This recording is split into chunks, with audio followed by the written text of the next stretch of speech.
Hello. Having got back into Fire in the Sky, I'm about halfway through my solitaire game. I thought it might be useful for those people who haven't played before just to go through an example of combat. So I've paused the game. I'm just going to redo a combat that actually happened in the game that I'm playing at the moment. So we're on about turn 8. So halfway through the game, it's the allied player turn, and what I've done the reinforcements and the economic stuff, and I've done the first deployment phase. That's all done. So we're moving on to the operations part of the turn. So the American plan is to try and take back the Gilberts.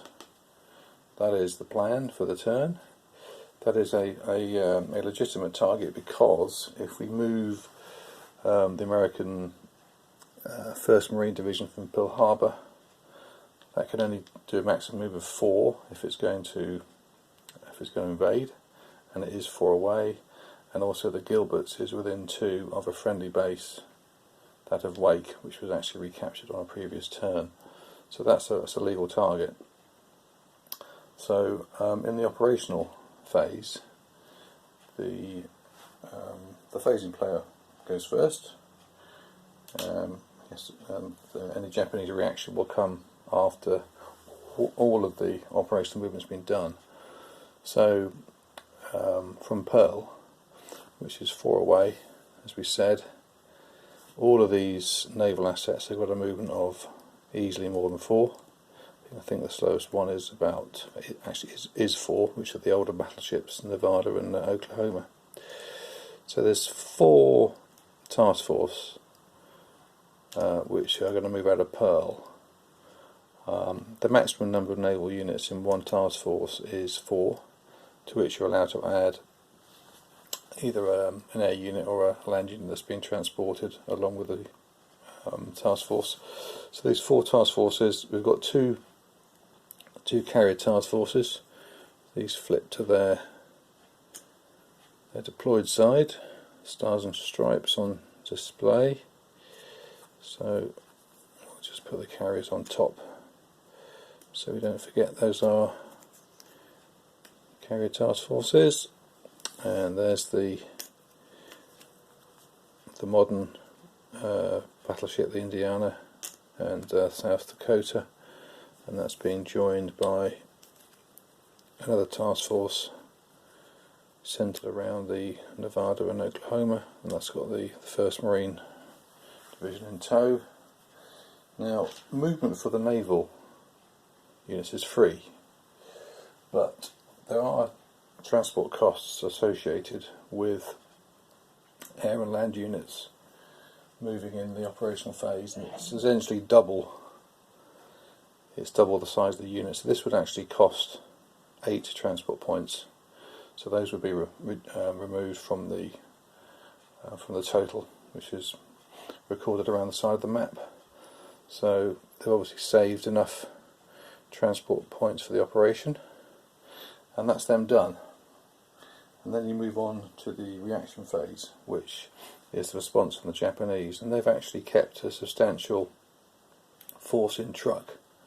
Truk has got an infinite sized naval base. You can stack as many as you like in there. They would have been deployed there on a previous turn, and now they're waiting to respond to any threats that they see. They don't want to lose the Gilberts, so they're going to react.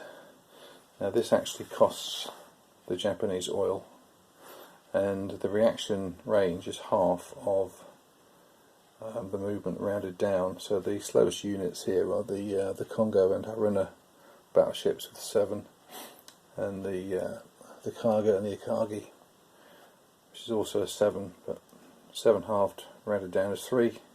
1, 2, 3, they're within range. So these will sail, and the total there is actually, I think I counted it earlier, and that's 8, 12, 14, it's 19.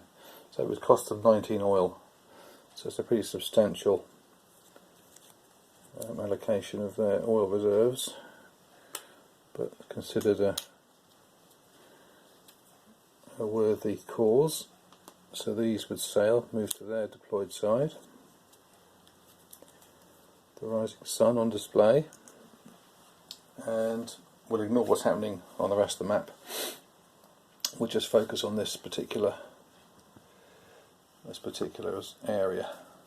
So that's the end of the reaction phase. Now you would normally do air commitment. Now this would allow the phasing player to use any adjacent land-based air to contribute to the attack.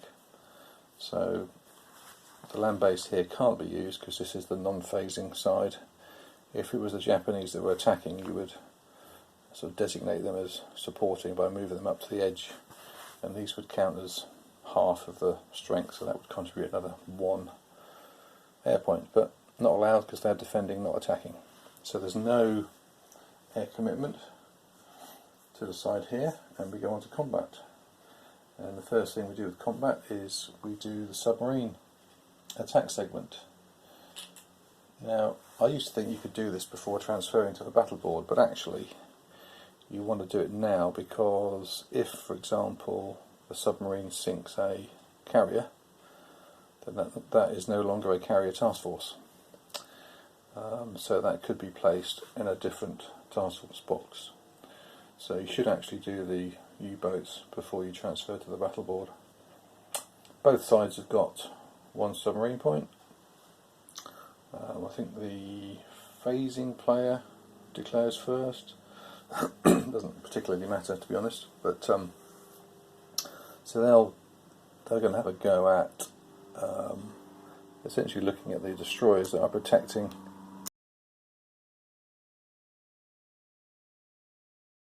destroyer on this heavy carrier. So they're actually going to go for the quadrant, and they've got one submarine point. But first of all, we do ASW, and there is 1 destroyer. We need a 5 or 6. The modifiers, if we have a quick look, we will see that for the ASW there is friendly land-based air or carry air in the hex. They do get a +1. So we'll roll. We'll get a 5, so that negates the attack. We lose the point, and then the Allies do something similar. Sorry, the Japanese do something similar with their 1 point. Again, there's not great choices here. The carriers are well protected. There's 2 destroyers with each of those. So I think we're going to have a go at this. The India, South Dakota, because that's a powerful battleship which could be a bit of a nuisance in the up-and-coming surface combat. So we'll have a go at that task force. Again, there's 1 destroyer there, and a 6. So that's also been cancelled.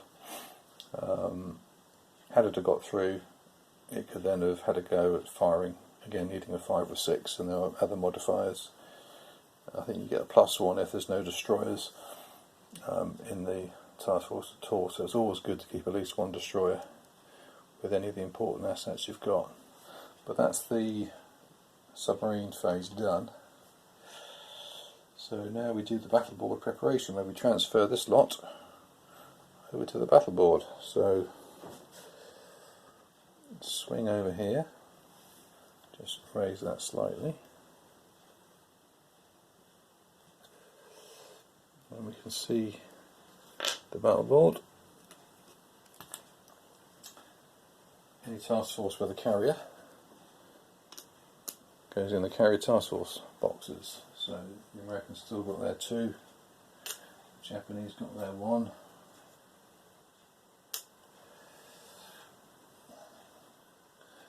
The other task forces go in the bombardment box for now.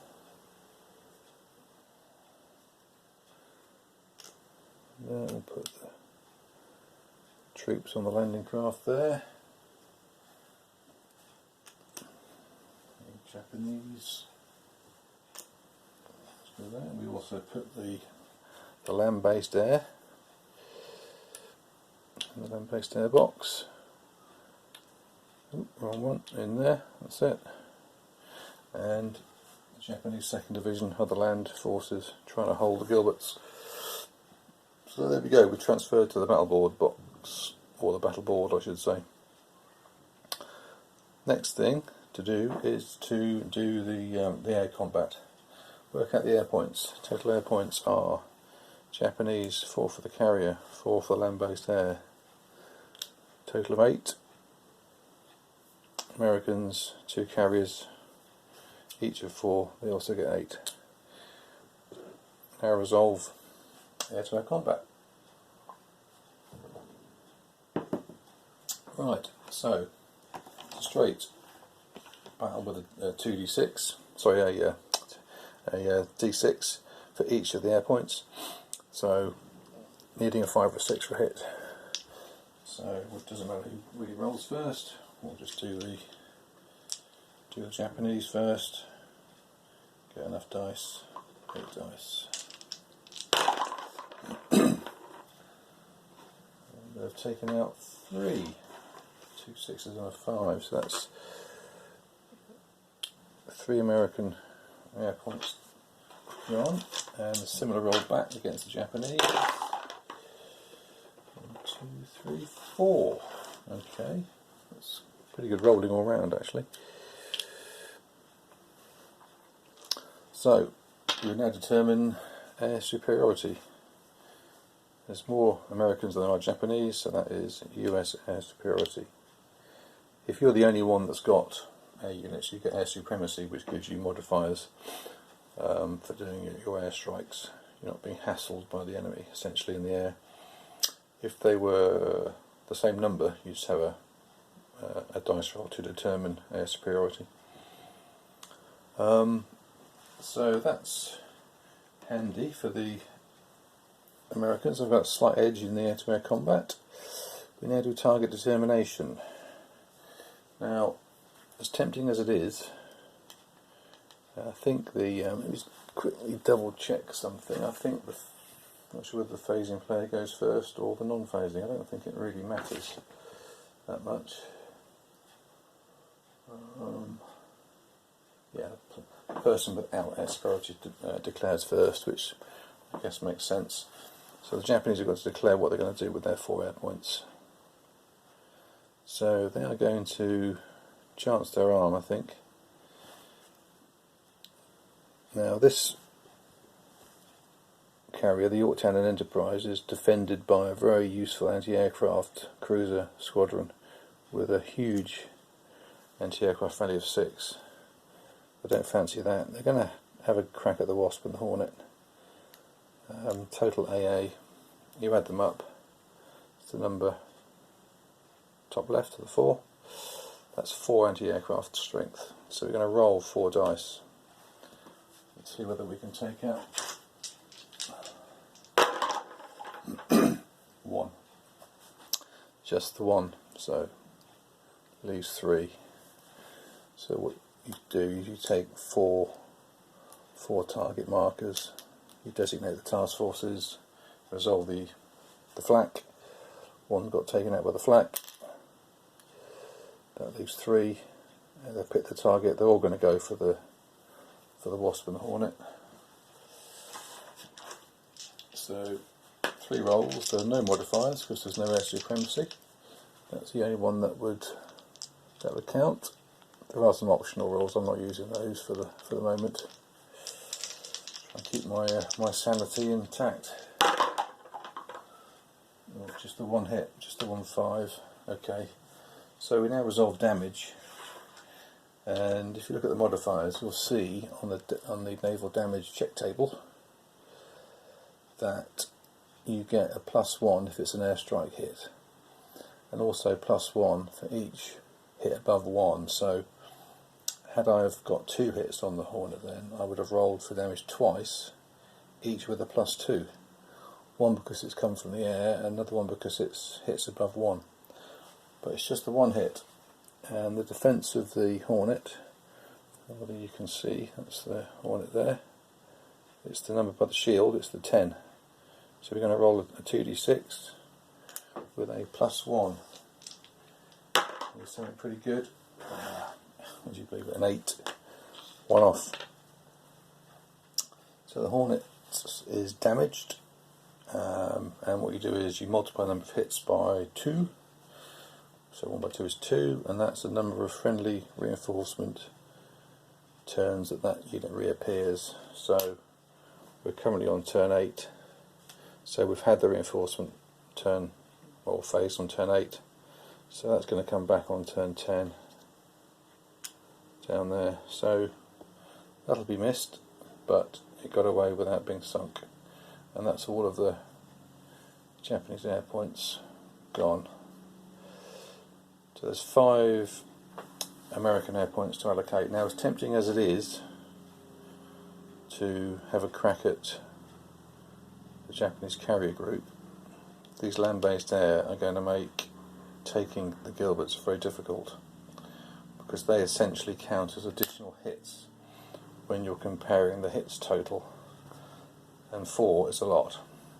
So they're going to commit their 5 to attack the land-based air. So you have a bit of flak first, which is the air capacity, which is 4 for the Gilberts divided by 2. So they will roll 2 dice for the flak, and they'll get 1 hit, just the 1. So one of those gets taken out by the ground flak, and then the other 4 will try and take out some of this land-based air. That's 2 hits, so that's not too bad. A couple of 5s, pretty good. So one of those goes, which will definitely help with the taking of the island or having a successful land combat. So we could have held some of the air points back to have extra attacks onto the land during the land combat, but it was, I think, a better use of the air points to try and take out some of the land-based air. So there's none left for the land combat phase. So we now do surface combat. So this is the naval forces having to commit to battle, and essentially, if you want to amphibious invade, you must have sea control. So you must be the only guy that's got ships in this box at the site of land combat for the amphibious landings. So the person who hasn't got air superiority has to commit his bombardment forces into the sea control, and because the Japanese want to deny the sea control, they will move everything in, and then the Americans, as the person with air superiority, will then follow suit. The 1st Marine Division can stay here, hoping they're going to get sea control. They're also going to keep back the South Dakota for a bombardment. This will be able to add 3 dice, which could be important given that there are 2 air units still surviving. So it's a bit of a gamble, but they have 2 battleships to the Japanese 1, and they've got air superiority, so they decide who pairs up against who. So the battleships are going to have a crack at the heavy cruiser squadrons.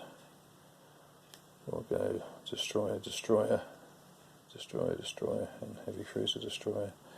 And the person with the additional units can decide to put them where they like, and they'll have a go at some of the American heavy cruisers.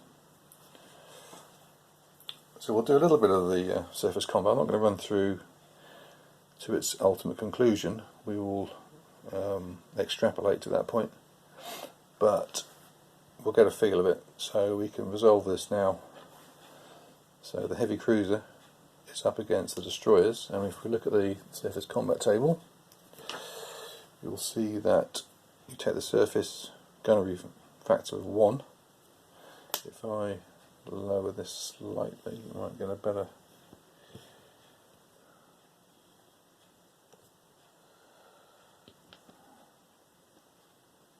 How is that? Slightly better. 1 against the defence value, which is the shield of 8. So 1 versus 8 is a 4, 5 or 6. So you roll, and that is actually a 6. So that would be a hit on those destroyers. You then work out the damage. Firing is simultaneous, so this will still get to fire back, but it'll be a 0 against a 9, and you'll see that is a 6. So we'll just do that while we're at it. That's a 2. So that's missed. This one hit. We'd resolve the damage, and if we go to the damage check, you'll see that with a hit you add the attacking firepower rating for the surface unit. So the bigger guns, more chance of sinking, which is a nice touch. So again, we roll a 2d6, and that's an 8. Plus 1 for the guns, 9. You've got to match it or exceed it. This destroyer is removed. And then these battleships would get to shoot, because they've got the 2 gunnery factor against the 9. So that would need a 4. They've missed with a 2. And so on and so on. And you would go through a round of that, and then at the end of the round, person with the, I think the first option to withdraw, that goes to the person without air superiority. So at the end of the first round, starting the second round, the Japanese player would have the option to withdraw, and if they do withdraw, those units can't fire. But units that don't withdraw, which would be the Americans, let's say, they could fight units that were slower. So that wouldn't. These are all quick units. These are all 8s. The only one that would get a shot off would be the heavy cruisers. Would be able to shoot at the battleships because they are actually slower than the heavy cruisers. So we'll extrapolate that out, and we'll say that these guys did withdraw. There were a few losses on each side, let's say. Let's put these guys, the ones that withdraw, come back on the next reinforcement, the next friendly replacement phase, which will be on turn 9. Then the Americans have got sea control, and then we proceed to land combat. So sea control, this denies supply to the defender. These guys are out of supply, which means they're going to hit on a 6, not on a 5 or 6. These guys can land because we've got sea control. The Marines are ashore, and these guys roll, and there are 4 dice using 6s. So let's take those 4, and we can get a hit. We get a 6, 1 hit, but we add the defender, the non-phasing player, adds any land-based air to the hit total. So that's actually 3 hits on the attacker. Thanks. That's why you'll see that it was very key to try and reduce some of this land-based air. Otherwise, that would have been 5 hits. Then the Allies fire. They've got 4 strength on the Marines. They can fire. They need a 5 or 6.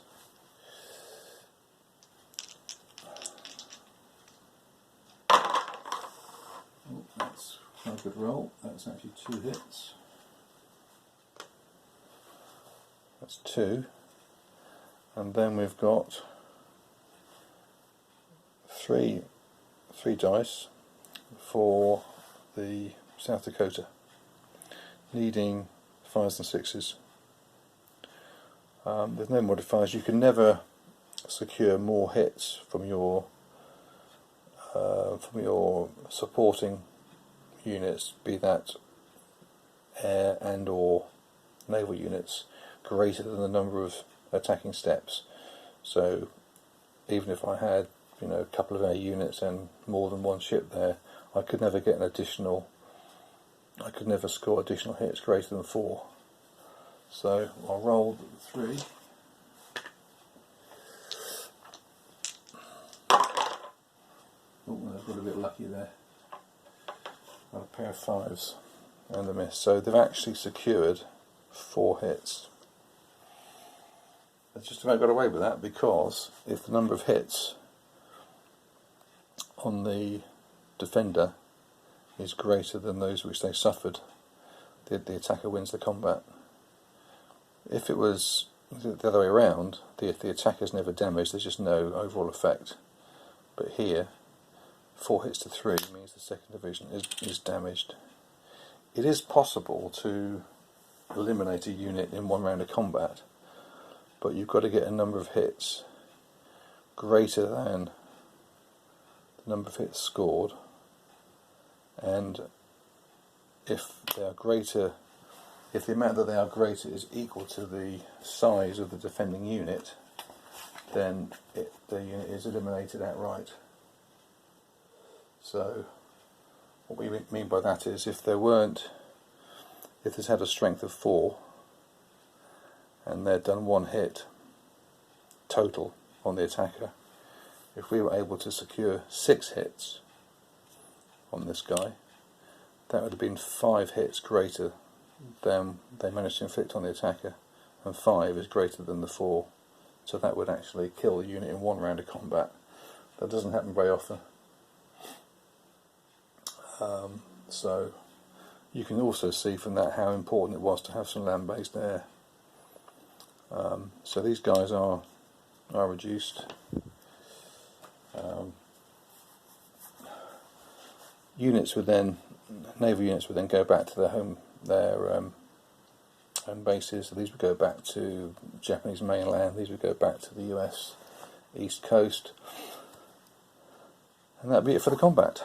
I hope that is being useful. I don't think I've missed anything.